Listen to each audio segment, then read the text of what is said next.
Ons lees die oordenking vir 2 November uit die Here is my herder met die vriendelike vergunning van Lizet Marie.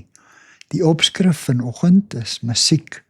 Die teksvers kom uit Psalm 117 en so uit die Nuwe Lewende Vertaling.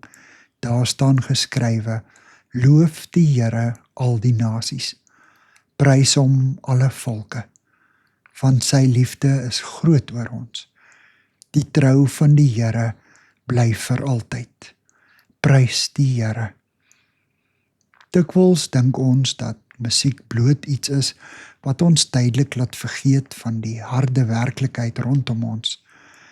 Dat dit bloot 'n ontvlugtingsmiddel is wanneer ons gemoed onstuimig is of ons hart oorloop van vreugde. Ons vergeet dat God musiek geskep het as gawe om hom mee te eer en om sy skepping 'n beter, mooier en 'n sinvoller plek te maak. Deur musiek gee ons uiting aan ons diepste verlangens en vreugde. En wanneer ons dit aangee na die donker wêreld waarin hoop se liggie maar flou flikker, het dit die krag om te kan weerklink tot in die donkerste klein gehuggie of ewe donker hart sonder hoop. Ek ontvang 'n kort video van 'n 5-jarige dogtertjie wie se pa aan COVID-19 oorlede is, wat die woorde I am no longer a child of fear, I am a child of God sing, haar armpies aanbiddend uitgestrek na bo. Musiek en spesifiek musiek wat tot God se eer geskryf is, ken nie grense nie.